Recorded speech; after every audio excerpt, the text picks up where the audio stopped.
Music. The crypto world's long-awaited moment has finally come. The Society for Worldwide Interbank Financial Telecommunications, or SWIFT, has made an amazing statement that will change the course of history. Its legacy network has been shut down after decades of use. The news has sent shockwaves through the world's banks. Over 10,000 banks and other financial institutions that use SWIFT for cross-border trades have switched to RippleNet, a blockchain-based payment network based on XRP. This is the start of a new era in the world of business. XRP is at the center of everything that has to do with digital money. To people who own XRP, this is the start of a huge change in the way money works that could make XRP worth an amazing $1 million per coin.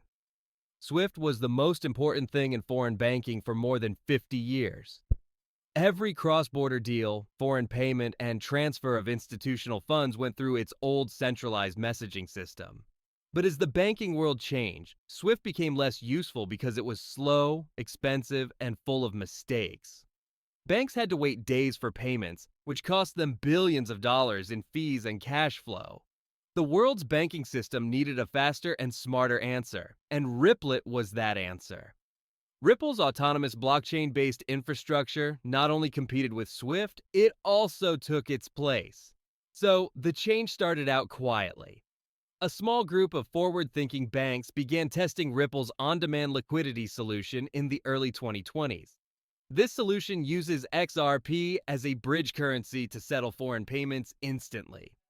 In those early tests, productivity went through the roof, costs dropped by as much as 90%, and settlement times dropped from days to, well, seconds. The word got around quickly. As more and more big banks joined RippleNet, they tested out its real-time global funding potential. The last switch has been flipped after years of quiet merger and slow migration. SWIFT's old infrastructure has been turned off, and Ripple is now the legal standard for payments around the world. For months now, this change has been clear to see in the real world. Banks in Asia, Europe, and the Middle East started to say they were leaving SWIFT because they wanted to switch to, say, blockchain-based payment systems. A big news story earlier this year said that a number of multinational banks in Europe were leaving SWIFT to take part in pilots for settlements driven by Ripple. That small story that most news sites didn't care about was the first domino to fall in a worldwide chain reaction. Now, all the big banks from JP Morgan and HSBC to ICBC and the Reserve Bank of India are linked by RippleNet's global funding grid. The map of financial infrastructure has been changed, and the XRP system now stands in the middle of it. This huge movement has caused a demand shock that has never been seen before in the history of money. For liquidity, every bank, government agency, and payment service that uses RippleNet now needs XRP. It's easy to see how crazy the math is. Over $150 trillion is sent and received every year through the global cross-border payments market. That's not guesswork. That's a known, verifiable world flow. If you divide that amount by the 100 billion XRP coins that will ever be made, you get $1 million as the possible value of each coin.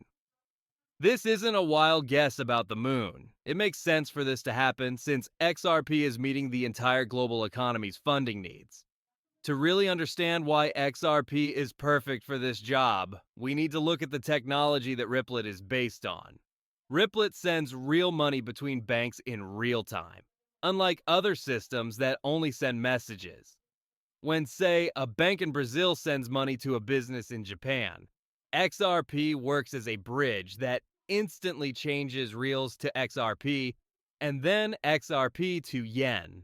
There are no middlemen, no fees to change currencies, and genuinely no wait times.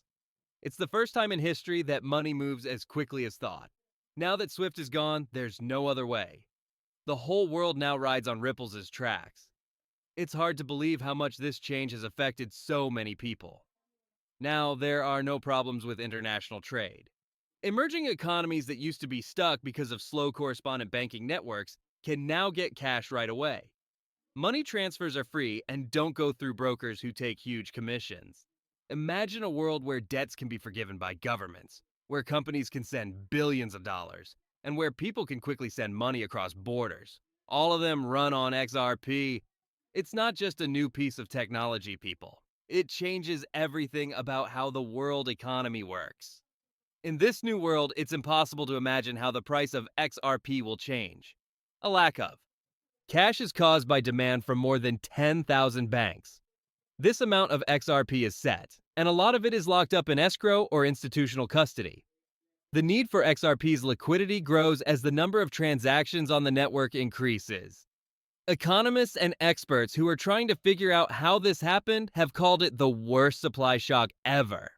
The price of $1 million doesn't sound so out of reach anymore. It's mathematically certain to happen. Music. It's not just about price, though. It has to do with power. For many years, the SWIFT network stood for Western power over the world's money. SWIFT's infrastructure made sure that the US dollar was the most important currency, which let Washington keep an eye on, punish, or even keep countries from doing business with each other. RippleNet changes everything about that. No one country rules the system because XRP is the neutral bridge asset. It's not controlled, doesn't need permission, and everyone can use it. To put it simply, the global banking system has just become more open to everyone. There are already rumors that central banks are setting up nodes based on Ripple so that their digital currencies can be directly integrated into the new system. This makes a network of digital currencies that can work with each other. Each currency is independent, but they are all linked through XRP's funding pool. The result is the unification of money around the world, which was impossible before. One digital record links all currencies, all countries, and all transactions right away. The shockwave is being covered by financial news sites like crazy. Analysts on CNBC and Bloomberg are calling it the biggest move of financial infrastructure ever. Reports say that the IMF and World Bank have started to look into RippleNet's design to see how it can be used to help countries get aid and settle their debts. Music. At the same time, Ripple's CEO has become the most sought-after person in global finance. Leaders from around the world praise the company for making the long-promised Internet of Value possible. It's more important than ever for buyers to act quickly. As banks lock up XRP to meet their cash flow needs, the supply on the open market is running out. Retail investors used to be able to buy XRP on exchanges without any problems, but that's all gone quickly. Almost everything has been bought by institutions, and secondary markets are already showing premiums of hundreds of thousands of dollars per coin.